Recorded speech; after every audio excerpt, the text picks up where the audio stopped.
Welcome to the High Vibe Moms Club, the podcast for ambitious women ready to ditch burnout, diet culture, and mom guilt so they can feel hot, healthy, and radiant from the inside out. I'm your host, Shannon, and this isn't just another wellness podcast, it's a movement. If you're ready to raise your vibe, reset your health, and step into your most confident self, you're in the right place. All right, Becky, I'm so excited you're here. Your work is so grounded. It literally speaks to the deep layers that we don't always talk about. And to start us off, can you take us back to the beginning? Who were you before you became a coach, and what was happening in your life or marriage that nudged you towards this healing path? Yeah, great question. I love this because there's been so many versions, I think, of all of us, definitely of me.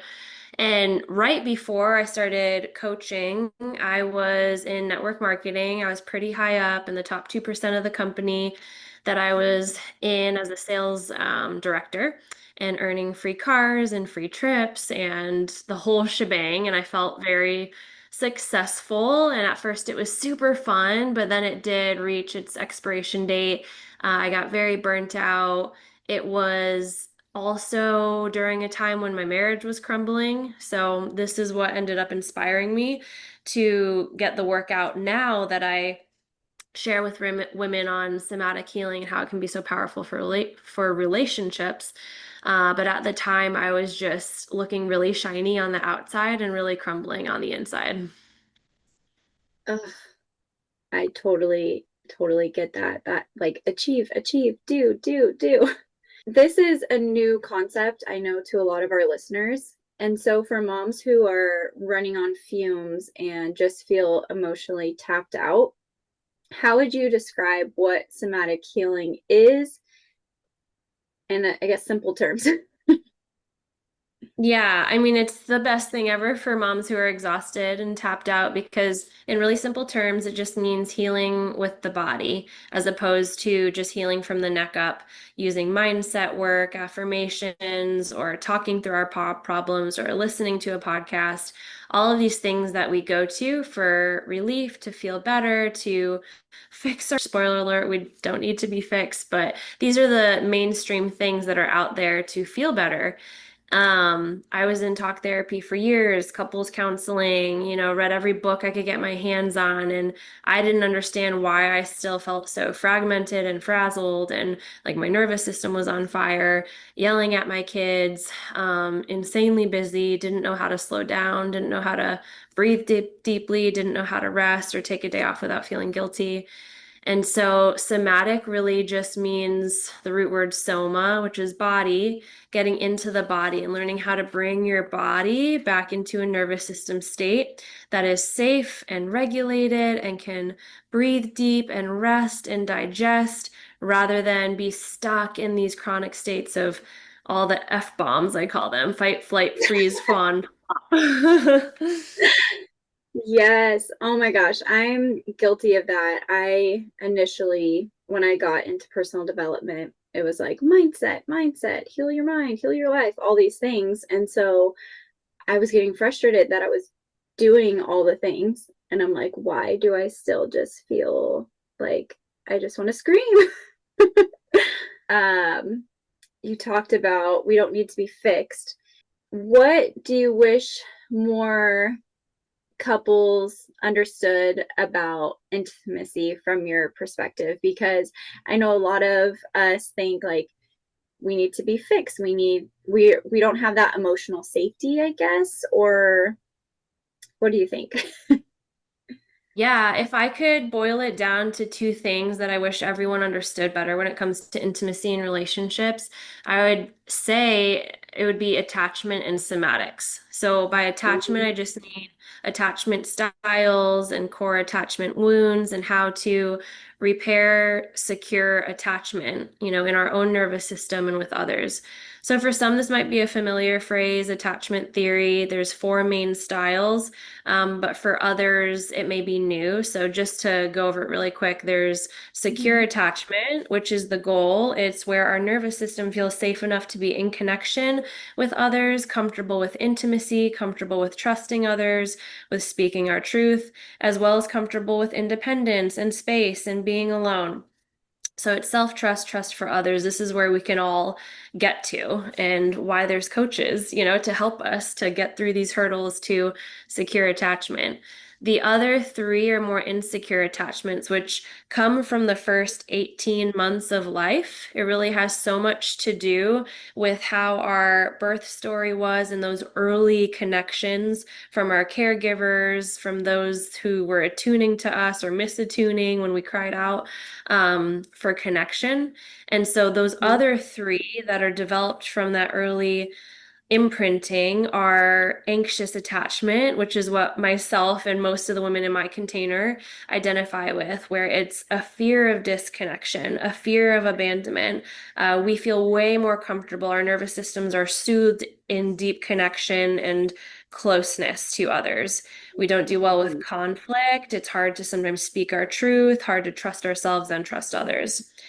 So that's anxious. The other is avoidant, and this is usually who anxious partners attract. So this was me and my husband's toxic dance, where I was afraid of disconnection and he was afraid of too much connection. Too much intimacy felt threatening to his nervous system. He would never say that. He's like, yeah, like I want to connect with my wife. Of course, I want deep intimacy.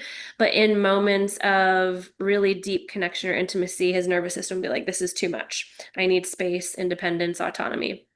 And then the last style is disorganized, which is, I hate the label. I'm like, can we think of a different term that gives it dignity? Like, oh, I don't like that. But it just basically is a mix of the anxious and the avoidant. It's that push pull where it's, I want to be close, but then when I'm close, it's too overwhelming. And so I pull back. And then when I pull back, I'm lonely and bored, or I want closeness. And so it's this back and forth, back and forth. So attachment is huge. And then somatics is the other, where depending on what attachment wounds we've got, we all, I would say, want to experience secure attachment and deep intimacy and deep trust. And the way to get there, what I have found, is not from just all the neck up work. It is from being able to go into your body and move trauma out, knowing that our body keeps the score of everything that we've survived. So if we're really going to heal and we're really going to be able to connect, we've got to go into the body to move back into a state of openness, of, availability for connection. Yes. What was the third one that you said? So there's Of like, anxious, avoidant, and disorganized. okay, I think I could be sometimes the avoidant one. Like my Yeah. poor husband, he is so sweet, and I was like, your love language is like touch, feel, because he's always like touch, feel, all the things, and then I'm like, it's too much, like it's too much. I need my space. Like I just want to like crawl in my bed. Like I love you and I want to give you affection, and I do, but at the same time, it like hits this point where I'm like, we literally had a date with like a group of friends, and I was by myself in the hot tub while everybody else was like mingling and stuff, because I was just like, I just need some space. Yeah, especially for moms where we're constantly being needed and mommy, mommy, or nursing babies, like we can get touched out. So I'd be curious, yeah, if we were to talk deeper with you, Shannon, if that's more of like a pattern throughout your whole life or if it's this season, because I know you've got little ones. But yeah, lots of curiosity and room for self-awareness there. Yeah, actually, going on that, maybe it's selfish, but I think a lot of our listeners who are moms, can you kind of talk more about that, like being touched out? Because with three littles, I'm breastfeeding, my husband needs attention, and there gets to be a point during the day where I'm just like, mommy needs to go hide. Like, I need to just have my own time because I am overwhelmed by the love almost. Yeah. Okay. So I'm curious, in those states, which F-bomb do you relate to most? Do you go into fight mode, flight mode, freeze, fawn, which is more the people pleasing, or flop, which is like, I give up, I'm not motivated, I'm depressed, like I'm just gonna lay on bed, kind of play dead. I go into people pleasing for sure. Just like, okay, as long as everyone else is happy, like I'll just do all the things, even though I want to scream inside. and just try to like, sometimes we end up every night I have like my 15 minutes of being in the sauna where I'm like, okay, this is me time. I relax. And that's pretty much it. Otherwise, I'm like, what do you need? What do you need? What do you need? Yeah, that's me too. There's a really cool test if listeners are interested, or if you're interested, Shannon, called the Saboteur Assessment. And it gives you like a list and it grades basically what your highest self-protecting pattern is. And there's different nicknames for each one. They're all called the different saboteurs. And my top one is hyperachiever. My second highest is pleaser. So these are my responses to stress, basically what I do to like soothe and try to find safety in stress. So pleaser, fawn, right? Just really common. And it's something that you and I learned at some point in our life that was a wise survival mechanism. At some Mhm. point in our childhood or previous version of us, we needed to please, to fawn, to do what others, make others happy in order to feel like we've secured our love, safety, belonging, connection. So it's not a bad thing. It's a part of us that helped us get through whatever we got through. But now a lot of us find like, okay, this has reached its expiration date. Now I find myself getting just so touched out, tapped out. Like there's so many people needing me. And for so long, maybe I've abandoned myself. I've set myself aside in order to meet other people's needs and wishes in order to survive. But I'm really done surviving now. Like I would like to thrive, is what I hear so many women saying. So it comes down to just really coming home to self, taking a seat with yourself, being able to express boundaries, especially when we're tapped out, touched out. It's really, really hard as moms. And sometimes it's not always possible, but even just like saying it out loud can help us feel a little bit more resourced and safety in our body than just stuffing it down and pretending like we're this martyr that's gonna bend to fit everyone's needs around us.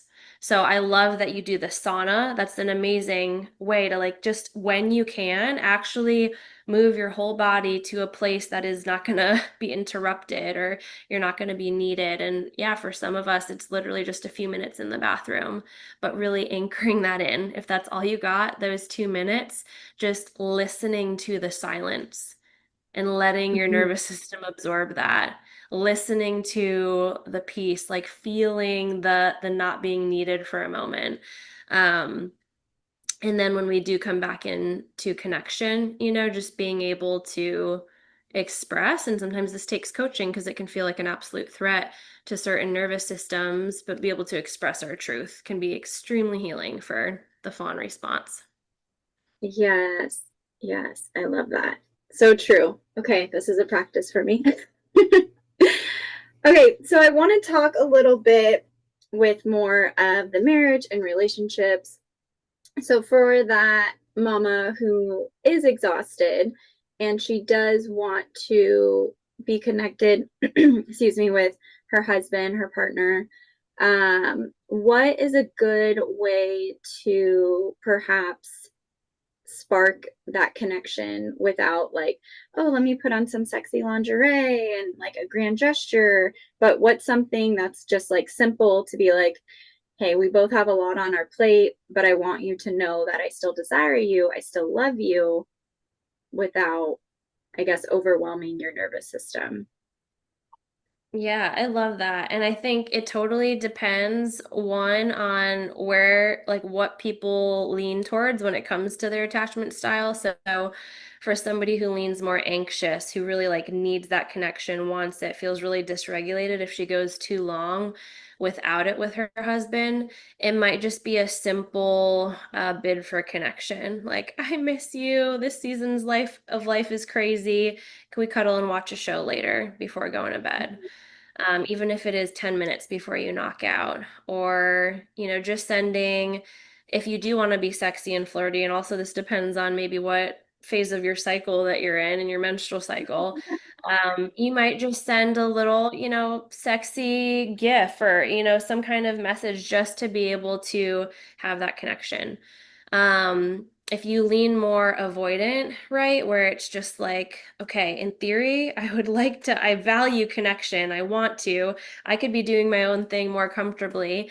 But for you, the invitation would be to initiate the connection. So you be able to, even if it's just physical touch, if that's your partner's love language, initiate these in small moments in passing and just highlight the intention and the heart behind this. Like, this is such a crazy day, but I just want to give you a hug and I love you. Um, Yeah. so yeah, really would be individualized, but it is doing what we can in this crazy, overstimulated, busy 2025 world that we live in and anchoring in those moments, those little moments, because when we do that, what we focus our attention on energetically, it grows and it expands. And it can be just that little piece of connection. That you need to continue going through the day with all of the demands of momming and housing and cooking. And it's really, really a lot. So, I mean, another option is to just be able to really sit down and figure out what is going to be one night a week that we can make our sacred space and be able to connect. And just depending on where people are at in their marriages, like the women that I work with, there's so much rupture sometimes. There's so much broken trust that the idea of a date night, like they're beyond that. That's a very kind of surface band-aid Mm, suggestion, and they need some deeper repair, and often it's more self-repair before trying to repair with their partner. So the tips, I just want to give like a caveat, depending on where you're at, it may it's going to be so unique, you know what I mean, to each relationship. yeah. Yes. Okay, so you mentioned even if it's just hiding in the, or like I think like a question or so back, you said even if it's just like that 2 minutes that you have where you might be like hiding in the bathroom or something like that. In those 2 minutes, what are the women doing? Are they just sitting and breathing in silence? Like, what is something that they can do? Are they listening to some soft music? What exactly in those 2 minutes so we can get the most bang for our buck? Yeah, no, I love that question. And that would just depend on what F state they're in, honestly. So if they're in this fight response and they're just like holding all this frustration, stress, just wanting to scream it out, I will teach my clients sacred rage. Like literally put your face into your elbow and scream if it's Yes. possible. Or if you can go to your bedroom and scream from your gut, not your throat, but from your gut, out of your body into a pillow or a mattress. um, if it's not available to scream at all, if people are going to hear you, just literally pushing against a wall in a runner's lunge style is a somatic way to release that fight response.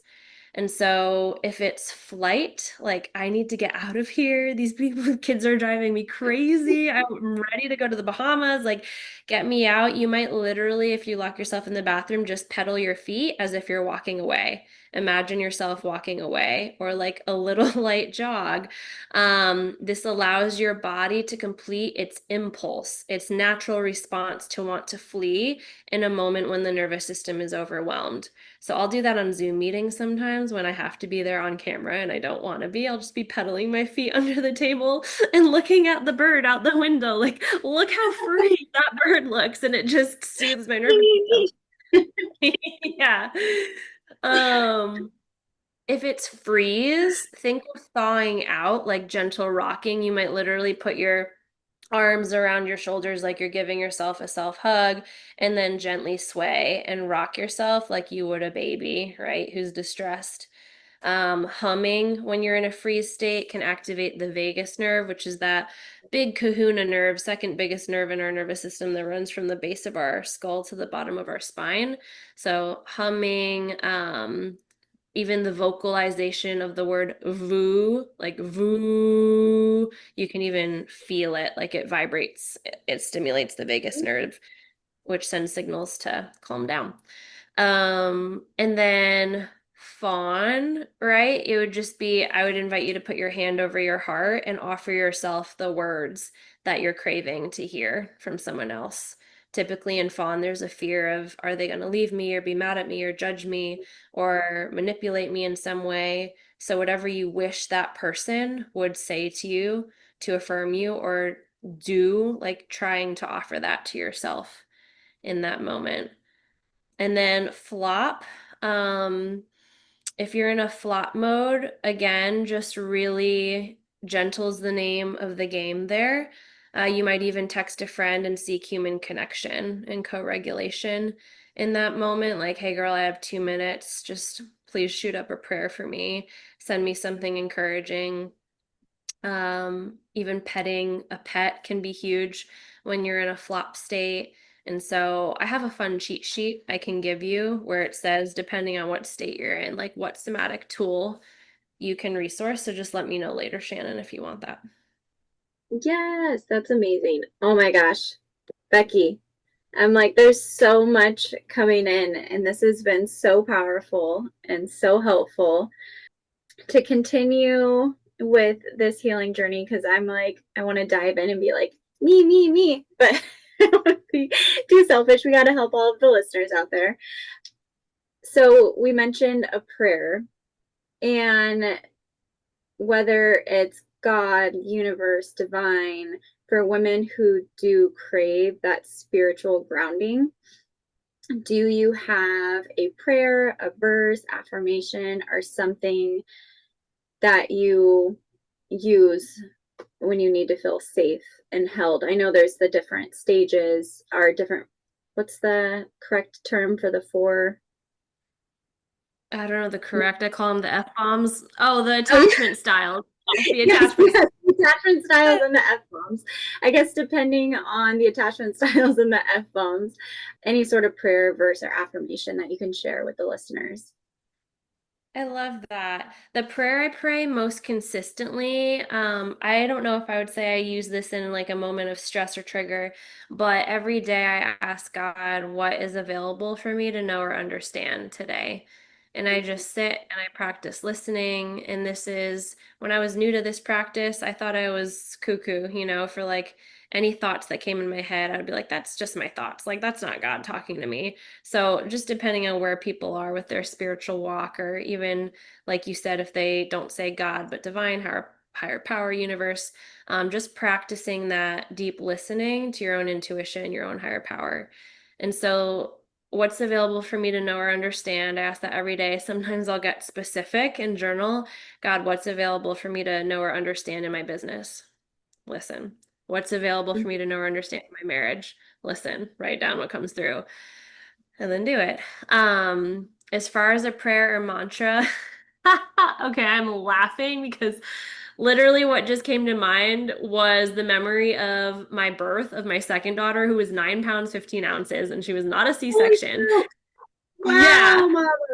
And the contractions were intense. I made it to 9, it's centimeters, right? It's Yeah. centimeters? Yeah, I made it to 9 centimeters. And I was like, I'd like the epidural now. They said, no, it's too late. I said, I want the epidural. I have no desire to understand what that ring of fire feels like unmedicated. So they did end up giving me the epidural. But the only thing, I went into labor thinking that I was going to use this one psalm that I love. And it did not calm me down. The Psalms did not work. What calmed me down in labor with my giant daughter was the Lego movie theme song, which is so annoying to me, but it's the one that's everything is awesome, everything is cool when you're part of a team. That's the only thing that would calm me down. Yeah. Oh my gosh. That is so, it's funny how our brains do that. A little bit off tangent, but whenever I was a kid and I used to be scared, I used to always sing Jello, spells Jello. J. I don't know. Amazing. I don't know why. Like anytime I'm doing like a tough competition or something and I'm freezing cold, I'm always just like Jello, spells Jello, and I'm no idea where that came from. So when you said That's everything That's is cool. amazing. So funny how our brains do that though. I love that. Yeah, I do sing Jesus Loves Me too. I think just because since I was a little kid, that was one of the first songs that I learned. So I remember working at a high-end steakhouse once, and it was like really high pressure, cutthroat. I hated working there. And my coworker overheard me humming. She was like, "Are you humming Jesus Loves Me?" And I didn't even realize. I was like, "Oh yeah, I am. This is what I do when I'm stressed." Oh my gosh. I love that. That is amazing. Yeah, I'm curious. I hope that the listeners drop like their random songs that they sing to themselves Yes. in moments of stress. Okay, so for anyone who is listening who wants to keep going on this journey with you, where can they find you, connect deeper, even join your coaching? Do you have something where you were talking about the list that we can drop into the show notes so they can download all the things? Tell me, tell Yes. me. Yeah, if they want the list, DM me on Instagram, Becky_Aste. It is me. It's not my team or AI in there. I'm in my DMs every day. And so I can send you the actual list. That's been super helpful, just a cheat sheet. And then my website is www.idobreakthrough.com. There's a free webinar that you can grab there that can help you understand your attachment style, whichever your dominant one is, how to move into secure attachment with your partner from a body somatic perspective. So it's basically everything that I wish I had known before we reached year 10 of marriage. We're separated on the verge of divorce. And then I put in that webinar everything that actually took us from the brink of divorce to thriving. So you can grab that. And the program that I run is a group coaching program with an individual component to it. So nobody gets lost in a group setting. But it's called Root to Rise. And it's for the high achieving women who are ready to ditch the toxic dance and be able to get clarity and connection again in their relationship by moving trauma out of the body. So that is my core group coaching program. If you want to explore if it's a good fit, you can hit me up on Instagram and we can see what that looks like. Amazing. Such good work. I read through all your testimonials and it just brings so much joy. It makes my heart so happy to see all these women having such amazing breakthroughs with you. Yeah, I just want to say because we didn't mention this, but how we met was at the beginning of both of our businesses when all we had was a dream, an idea, a passion, and we had knew nothing about business at the time. And we're like, how do we put this out into the world and help other women the Yeah. way this has helped us? So it's really special to stay connected, Shannon. I feel the same way about the amazing, rich, life-changing, tracks that frameworks you're giving clients and depositing into their lives. So I'm just honored to be on your podcast. Yay! All right, so one last thing before we leave the listeners today, because I always like to have a good takeaway, something that they can either implement or not always about doing. So, for the mama who's listening right now, she feels overwhelmed, maybe disconnected from herself or her partner. What's one gentle truth you could whisper to her heart? Hmm.